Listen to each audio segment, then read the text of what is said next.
اور اگر زمین کی پوجا نہیں کی تو وہ فصل نہیں اگائے گی. سارے کے سارے دیوی دیوتا جو تھے وہ اس کے اراؤنڈ میں گھومتے تھے. اس کے بعد آپ یہ دیکھیں قرآن کے الفاظ, رب السماوات والارض, آسمان اور زمین کا رب وہ ہے, اور وہ ہے جو تمہارے لیے فصلیں اگاتا ہے, وہ ہے جو تمہارے لیے آسمان سے بارش برساتا ہے. یہ ایسا ایکسپیرینس تھا میرے لیے, میں آپ کو اپنے دل کی بات بتا رہا ہوں کہ ایک نیا قرآن کھل گیا میرے سامنے کہ رب السماوات والارض بچپن سے ہم پڑھتے ہوئے آ رہے ہیں. آج جب ہسٹری کے اندر جھانک کے دیکھا تو سب سے زیادہ تو آسمان اور زمین کو پوجا کیا, سورج اور چاند کو پوجا گیا, اور یہ ریزن تھی. آپ دیکھیں گے قرآن کے اندر کہ جب بھی اللہ تعالیٰ یہ کہتا ہے کہ وہ رب السماوات والارض ہے, وہ آسمان سے تمہارے لیے بارش برساتا ہے, اس کے فوراً بعد الفاظ یہ ہے وہ زمین سے تمہارے لیے غلہ اگاتا ہے, وہ تمہارے مویشیوں کو بڑھاتا ہے. کیوں؟ یہ وہ دور تھا جس میں پوری کی پوری اکنامی جو تھی آپ کی, وہ اکنامی بیس کرتی تھی ایگریکلچر کے اوپر, اس لیے اسی کے اوپر یہ شرک کی بنیادیں بننی شروع ہوئیں. یہاں پر بھی آپ کے سامنے واضح ہے کہ نوح علیہ السلام اپنی قوم کو یہ کہہ رہے ہیں کہ تم اللہ کے سوا اور کدھر جا کے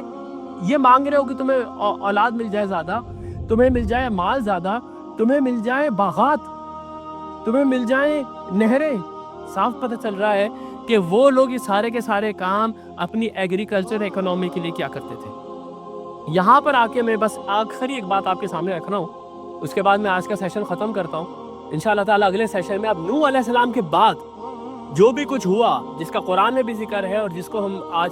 اینتھروپولوجی کے علم سے بھی بالکل بہت زبردست طریقے سے میپ کر سکتے ہیں انشاءاللہ تعالیٰ, وہ میں آپ کے سامنے رکھوں گا. آخری بات میں آپ کے سامنے یہ رکھ رہا ہوں, میں نے آپ کے سامنے ٹوٹم کا ذکر کیا تھا, ٹوٹمزم کا, کہ یہ ایک اس طرح کا نظریہ کچھ انڈیجینیس لوگوں کے اندر پیدا ہوا کہ وہ اپنا تعلق کسی ایک جانور سے یا کسی ایک آسمانی اس سے رکھتے تھے, کسی بھی سیلیسٹیل آبجیکٹ کے ساتھ کہتے تھے ان سب کے اندر ہمارے اندر ایک کامن روح ہے, ہم لوگ ایک قبیلہ ہے, اور وہ ٹوٹم اپنے ہاتھ میں بنواتے تھے. یہ بات تو کہنا شاید وثوق کے ساتھ کہنا مشکل ہوگی کہ آج کے دور میں جو ٹیٹوز بنوائے جاتے ہیں جسم کے اوپر, یہ اسی کا آؤٹ کم ہے, لیکن اس کا بہت گہرا لنک ہے, کیونکہ نبی اکرم صلی اللہ علیہ وسلم کے دور میں بھی یہ چیز پریکٹس کی جاتی تھی. اس لیے ہمیں احادیث میں واضح طور پہ پتہ چلتا ہے کہ نبی صلی اللہ علیہ وسلم نے ٹیٹوز بنوانے کی مذمت کی ہے. یہ احادیث بخاری کے اندر ہے, اگر آپ جا کے اس کو سرچ کریں گے تو آپ کو 28 سے 30 کے قریب یہ احادیث مل جائیں گی, جس میں نبی صلی اللہ علیہ وسلم نے کہیں پر لعن کے لفظ استعمال کیے یعنی کہ لعنت کے لفظ استعمال کیے, کہیں پر نہا کے لفظ استعمال کیے یعنی روکنے کے لفظ استعمال کیے. یہ جو حدیث میں آپ کے سامنے پڑھ رہا ہوں, اس میں لعن کے لفظ نبی صلی اللہ علیہ وسلم کی طرف منسوب کیے گئے ہیں, کہ ابن عمر اس حدیث کے راوی ہیں. یہ صحیح بخاری کی حدیث ہے کہ لعن اللہ الواصلۃ والمستوصلۃ والواشمۃ والمستوشمہ. اس میں جو واشمہ یعنی وشم سے یہ لفظ نکلا ہے, وشم کے معنی ٹیٹو بنوانے کے ہوتے ہیں, کہ اللہ تعالیٰ نے لعنت بھیجی ہے ان لوگوں کے اوپر جو کہ ٹیٹو بناتے ہیں یا بنواتے ہیں. اب اس کے اوپر جو ڈیبیٹ ہے مسلمانوں کی, کیا ٹیٹو حرام ہے؟ تو اس حدیث کو بنیاد پہ لوگ کہتے ہیں ہاں ٹیٹو حرام ہے, لیکن آپ اگر اب اس پوری کی پوری جو بیک گراؤنڈ ہے اس کو سامنے رکھیں گے تو آپ کو یہ بات آپ کی سمجھ میں آ جائے گی کہ اصل چیز حرام وہ شرک تھا جو اس طرح کے لوگوں نے کیا کہ وہ اپنے آپ اپنا تعلق کسی ایک جانور سے یا کسی ایک سیلیسٹیل آبجیکٹ کے ساتھ رکھتے تھے, اور اس کی روح کو, اس کے اندر ایک کامن جو اسپرٹ ہے اس کو پوچھتے تھے اور اس کے نام کا ٹیٹو بنواتے تھے ہاتھ کے اوپر. میرا تو مشورہ یہ ہے کہ مسلمانوں کو اس طرح کی چیزوں سے ابھی بھی رکنا چاہیے. حلال یا حرام کا فتویٰ میں نہیں دے سکتا, لیکن یہ بات ہمارے سامنے بالکل واضح ہو گئی ہے کہ یہ والا جو شرک ہے یا یہ والا جو آپ اس کو سمجھیں کہ یہ ایک ٹریڈیشن ہے, یہ آج تک موجود ہے اور نبی صلی اللہ علیہ وسلم کے زمانے میں بھی موجود تھا, جس کے لیے یہ ٹیٹو بنوانے کی مذمت آپ کو احادیث کے اندر ملتی ہے. میں اپنی بات کو یہاں پر ختم کرتا ہوں کہ میں نے آپ کے سامنے آج 2 اہم باتوں کو کھولا ہے. ایک تو یہ کہ آرکیولوجیکل ایویڈنسز ہوں یا یہ جو آپ کو اینتھروپولوجی کی ٹائم لائن میں نے آپ کے سامنے رکھی تھی, اس میں ایک وقت ہے جب انسان پیلیولیتھک پیریڈ سے نیولیتھک پیریڈ میں آتا ہے, یعنی ایگریکلچر ریولوشن آتی ہے, اور اس ریولوشن کے لیے کہا یہ جاتا ہے کہ اس میں انسان بڑا انٹیلیجنٹ ہو گیا تھا. کیوں ہوا تھا اس کا جواب ابھی تک تو سائنس کے پاس نہیں ہے, لیکن میں نے آپ کے سامنے قرآن کے ذریعے یہ بات رکھی کہ یہ وہ جگہ ہے جس جگہ پہ اللہ نے انسان کے اندر اپنی روح پھونکی. اس کے بعد میں نے آپ کو بتایا کہ اس دور کے اندر ٹھیک ہے جو بھی ان کے اوپر تصور موجود ہے تھیوری آف ایوولوشن کا یا انلائٹمنٹ کا, جس کی وجہ سے ایتھیزم وجود میں آیا ہے, انہوں نے مذہب کی بنیاد قرار دیا کہ انسان بھی ایوالو ہو رہا ہے ذہنی طور پہ. وہ جانوروں کی طرح چیزوں سے ڈرتا تھا, اس لیے ان کی پرستش کرنی شروع کی. پہلے اس نے میجک کرنا شروع کیا, پھر اس نے سیکریفائس کرنی شروع کی. لیکن جب وہ تھیوریز بھی فیل ہو گئیں تو اس کے بعد یہ 3 مین تھیوریز آئیں, جس کو آپ اینسسٹر ورشپنگ کہتے ہیں, یا اینیمزم کہتے ہیں, یا جس کو آپ ٹوٹیمزم کہتے ہیں. لیکن میں نے آپ کے سامنے اینڈریو لینگ کا اور ڈبلیو اسمتھ کا نام رکھا, جن کا تعارف مجھے مولانا ابوالکلام آزاد سے ہوا, کہ انہوں نے ان ساری تھیوریز کو انالائز کر کے ان کے اندر کے جو فلاز تھے وہ نکالے. وہ 2 کتابوں کا ریفرنس میں نے آپ کے سامنے دیا, اور انہوں نے کہا کہ اصل میں انسان نے مذہب کی ابتدا کی ہے پریمیٹو مونوتھیزم سے. وہ ہمیشہ سے ایک خدا کو پوچھتا آیا ہے. اس کی جو ڈی جنریشن ہے وہ ان تھیوری اس طرح کے شرک کے اندر وجود میں آئی, اور یہ چیز ایگزیکٹلی وہی ہے جو آپ کو بخاری شریف کی حدیث میں ملی, جس میں حضرت ابن عباس فرماتے ہیں کہ سب سے پہلے شرک نوح علیہ السلام کی قوم میں آیا, کہ ان کے ہاں کے جب نیک لوگ مر جاتے تھے تو وہ ان کے بدھ بناتے تھے اور ان کو محفلوں میں رکھتے تھے, ان کا عزت و اکرام کرتے تھے. آگے آنے والی نسلیں بھول گئیں کہ وہ کیا ہوتا تھا, اس لیے انہوں نے ان کی پوجا کرنی شروع کر دی. بارک اللہ لی و لکم فی القرآن العظیم و نفعنی و ایاکم بالآیات و ذکر الحکیم.